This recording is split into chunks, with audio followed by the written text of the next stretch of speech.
Hello, നമസ്കാരം. ഞാൻ ജോബിൻ. ഇന്നത്തെ നമ്മുടെ വിഷയം എങ്ങനെ നല്ലൊരു നേതാവാകാം, അല്ലെങ്കിൽ എങ്ങനെ സമ്പന്നനാവാം. അതെന്താണ് ഇത് രണ്ടും ഒന്നിച്ച് ഒരു വിഷയമായി അവതരിപ്പിക്കുന്നതെന്ന് ചോദിച്ചാൽ, രണ്ടിൻ്റെയും പ്രോസസ്സ് ഒന്ന് തന്നെയാണ്. ഒരു നേതാവാകാനും ഒരു സമ്പന്നനാവാനും നമ്മൾ എടുക്കേണ്ട എഫേർട്ട് ഒന്ന് തന്നെയാണ്, ഒരു വഴി തന്നെയാണ്. അതുകൊണ്ട് തന്നെയാണ് നമ്മുടെ മിക്ക നേതാക്കന്മാരും സമ്പന്നന്മാർ ആവുന്നതും മിക്ക സമ്പന്നന്മാരും കുറേ ആളുകളുടെ നേതാക്കന്മാരാകുന്നതും. വിഷയം ഇൻട്രസ്റ്റിംഗ് ആണല്ലേ? എനിക്കും ആദ്യം ഇതേ ഇൻട്രസ്റ്റ് തന്നെ തോന്നി. നമ്മൾ പണ്ട് കേട്ടിട്ടുണ്ട്, അല്ലെങ്കിൽ പണ്ട് നമ്മുടെ നേതാക്കന്മാരാകുന്ന ആളുകളെ പറ്റി നമുക്കൊരു ഐഡിയ ഉണ്ടായിരുന്നു. ഏറ്റവും ദരിദ്രരായിരിക്കണം നേതാക്കന്മാർ, ഏറ്റവും എളിമയുള്ളവരായിരിക്കണം. അതൊക്കെ ശരിയാണ്, എളിമയൊക്കെ വേണം. പക്ഷേ ഒരു ദാരിദ്ര്യത്തിൻ്റെ ഒരു ബാക്ക്ഗ്രൗണ്ട് പീറിക്കൊണ്ട് വരുന്ന നേതാക്കന്മാരെ ആളുകൾക്ക് നേരത്തെ ഇഷ്ടമായിരുന്നു. അല്ലെങ്കിൽ ഞാൻ പൊതുസേവനമാണ്, ഇതിനകത്തൊന്നും എനിക്ക് ഭൗതികമായിട്ടുള്ള ലാഭങ്ങളൊന്നും വേണ്ട എന്ന് പറഞ്ഞു വരുന്ന നേതാക്കന്മാരെയായിരുന്നു നമ്മൾ കൂടുതൽ സ്നേഹിച്ചിരുന്നത് അല്ലെങ്കിൽ വിശ്വസിച്ചിരുന്നത്. എന്നാൽ ഇന്നിപ്പോൾ കാലം മാറി. ഇപ്പോൾ നമുക്കറിയാം, നമ്മളെ നയിക്കേണ്ട നേതാവ് എന്ന് പറയുന്ന ആള് ദരിദ്രനായിട്ടിരിക്കുന്ന ഒരു ചുറ്റുപാടിൽ നിന്ന് വിടുന്ന ആളല്ല, മറിച്ച് ഒരു ചെറിയ സംരംഭമെങ്കിലും തുടങ്ങി അല്ലെങ്കിൽ അതിനെ വളർത്തി കുറച്ച് ആളുകൾക്ക് തൊഴിൽ കൊടുത്ത് ഒക്കെ വരുന്ന ആളുകൾക്ക് അതിൻ്റെ ബുദ്ധിമുട്ടും കഷ്ടപ്പാടും മനസ്സിലാവുകയുള്ളൂ എന്നൊക്കെയുള്ള ചിന്തയിലേക്ക് ആളുകൾ വന്നു തുടങ്ങി. അതുകൊണ്ട് തന്നെ ഇപ്പോൾ വലിയ സമ്പന്നന്മാരായിട്ടുള്ള ആളുകൾ രാഷ്ട്രീയത്തിലേക്ക് കടന്നു വരുന്നതും നേതാക്കന്മാരാകുന്നതൊക്കെ നമ്മൾ കാണുന്നുണ്ട്. പഴയ പോലെ അവരെ നമ്മൾ അത്ര കണ്ട് തിരസ്കരിക്കാറില്ല, നമ്മളവരെ സ്വീകരിക്കാറുണ്ട്. അതിൻ്റെ മനോഭാവവും ഇത് തന്നെയാണ്. അമേരിക്കയിലെ ഇലക്ഷൻ നമ്മൾ കണ്ടു. ഡൊണാൾഡ് ട്രംപ് അവിടെ പ്രസിഡൻ്റായി വരികയാണ്. അപ്പോൾ കുറേ അധികം ആളുകൾക്ക് ഒരു പ്രതീക്ഷ വന്നിട്ടുണ്ട്. ഡൊണാൾഡ് ട്രംപിനെ പോലുള്ളൊരു ബിസിനസ്സുകാരൻ, പല മേഖലകളിൽ ബിസിനസ് ചെയ്ത് വിജയിച്ച ആൾ അമേരിക്കയിൽ പ്രസിഡൻ്റ് ആകുമ്പോൾ അത് അമേരിക്കയ്ക്ക് ഗുണമാണ് എന്ന് ചിന്തിക്കുന്ന ഒരുപാട് പേരുണ്ട്. രാഷ്ട്രീയം ബിസിനസ്സാണോ എന്ന് ചോദിച്ചു കഴിഞ്ഞാൽ രാഷ്ട്രീയം ബിസിനസ്സല്ല. പക്ഷേ രാഷ്ട്രീയത്തിൽ കൂടെ നേതാവായി നമ്മളെ ഭരിക്കാൻ വരുന്ന ആളുകൾക്ക് ബിസിനസ് അറിയാമായിരിക്കണം. കാരണം നമ്മുടെ രാജ്യം മുന്നോട്ട് പോകുന്നത്, നമ്മുടെ രാജ്യം അഭിവൃദ്ധിപ്പെടുന്നത് എല്ലാം പല ബിസിനസ്സിൽ കൂടി, അല്ലെങ്കിൽ ബിസിനസ്സിനെ പ്രോത്സാഹിപ്പിച്ചും, അല്ലെങ്കിൽ ബിസിനസ്സിലൂടെ ലഭിക്കുന്ന ടാക്സ് വരുമാനം ഉപയോഗിച്ചൊക്കെ തന്നെയാണ് നമ്മുടെ രാജ്യം അഭിവൃദ്ധിപ്പെടുന്നത്.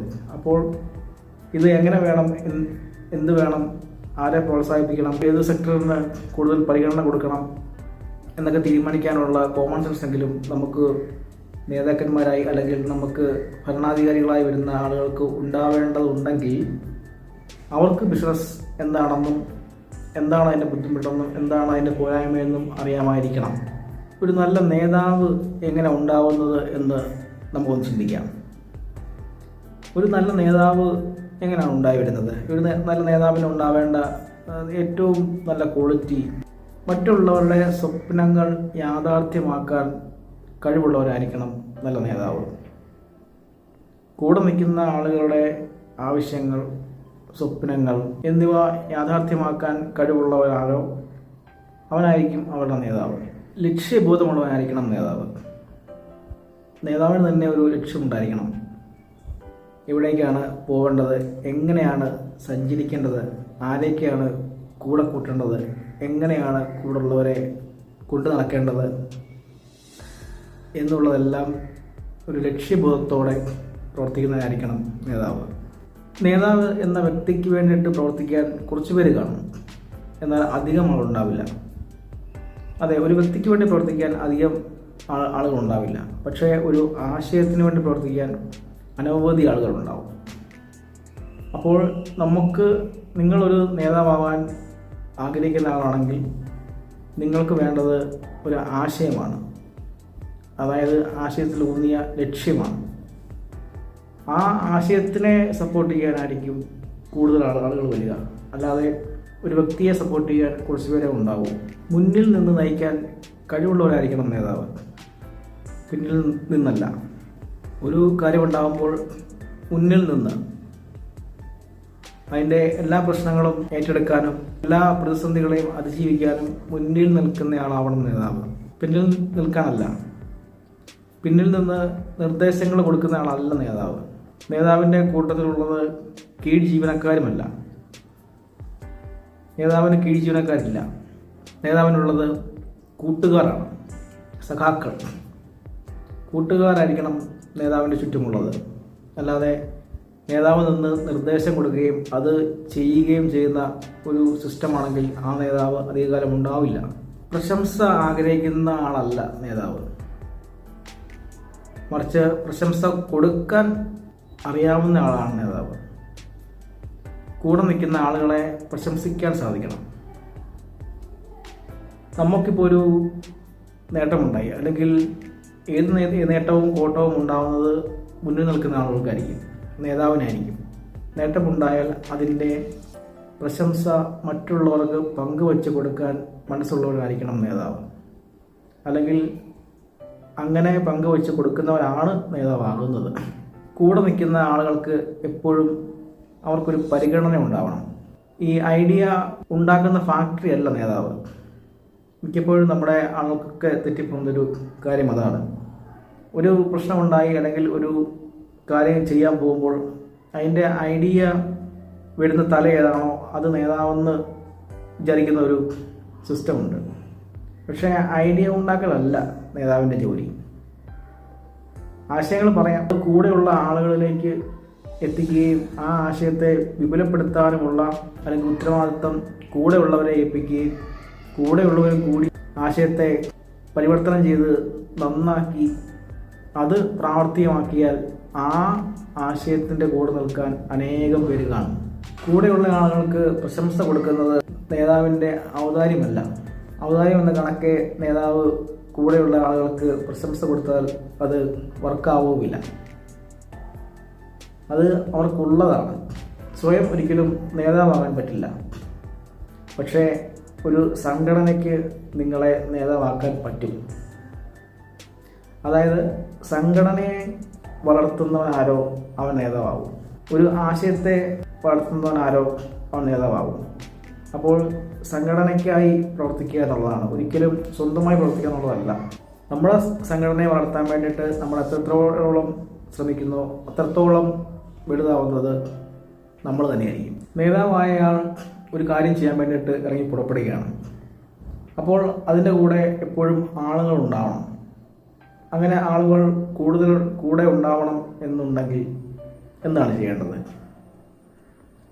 നമ്മൾ ചെയ്യാൻ പോകുന്ന ആ കാര്യത്തെപ്പറ്റി നമ്മുടെ കൂടെയുള്ളവരോട് പറയുക.